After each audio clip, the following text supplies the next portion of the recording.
Halo Pak Petrus, jadi perkenalkan nama saya Luis Garcia dari 12 IPA 2 absen 14. Pada kesempatan kali ini saya akan menjelaskan tentang teks editorial. Di sini ada mind map yang sudah saya buat pada beberapa hari yang lalu, dan ini adalah mind map saya tentang teks editorial. Melalui kertas ini saya akan menjelaskan apa sih itu teks editorial. Teks editorial. Yang poin pertama di sini saya mengambilnya pengertian. Pengertian teks editorial adalah teks yang berisi pendapat redaksi tentang suatu isu. Isunya itu dapat berupa isu aktual, isu politik, sosial, dan ekonomi. Yang poin kedua saya di sebelahnya yaitu teks editorial berisi tentang situasi yang berkembang di masyarakat terkait isu yang ada. Kemudian ada tujuan. Di poin selanjutnya ada tujuan. Tujuannya teks editorial yaitu ada dua. Yang pertama untuk mengajak pembaca ikut berpikir dalam masalah yang sedang terjadi. Kedua, memberikan pandangan kepada pembaca terhadap isu yang sedang berkembang. Poin keempat ada manfaat. Manfaat dari teks editorial sendiri ini untuk memberi informasi kepada pembaca, untuk merangsang pemikiran, dan kadang untuk menggerakkan pembaca bertindak. Jadi setelah membaca teks editorial, mereka akan menggerakkan hatinya untuk menggerakkan apa yang ada di teks editorial tersebut, melakukan gitu. Poin selanjutnya ada fungsi. Fungsi di sini saya split jadi dua gitu, ada di kiri dan kanan supaya menambah nilai estetika gitu.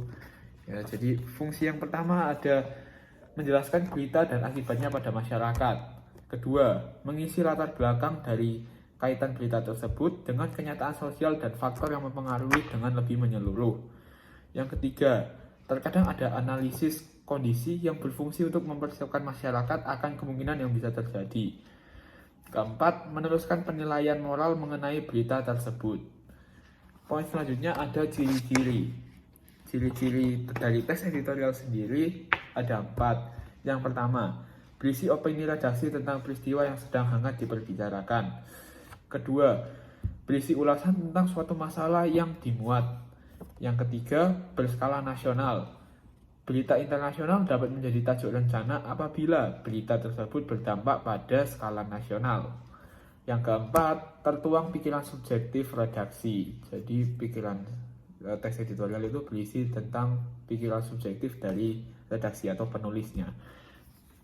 Poin selanjutnya ada struktur. Struktur dari teks editorial sendiri ada 3 seperti biasa, yaitu ada orientasi, isi, dan reorientasi. Orientasi itu berisi tesis. Tesis yang berisi awal bagian karangan tentang sudut pandang penulis mengenai suatu isu yang mau dibahas di teks editorial. Yang kedua ada isi yang berisi tentang argumentasi dengan disertai bukti atau data yang ada guna memperkuat tesis. Yang ketiga yaitu reorientasi yang bisa disebut juga penegasan ulang. Ya tentunya reorientasi berupa penyataan penegasan ulang pendapat yang didukung dengan fakta yang ada. Poin selanjutnya ada jenis teks editorial. Jenis teks editorial ada 4, yaitu teks editorial menjelaskan atau memaparkan, menilai atau mengkritik, mengajak atau mempersuasi, dan yang terakhir teks editorial pujian.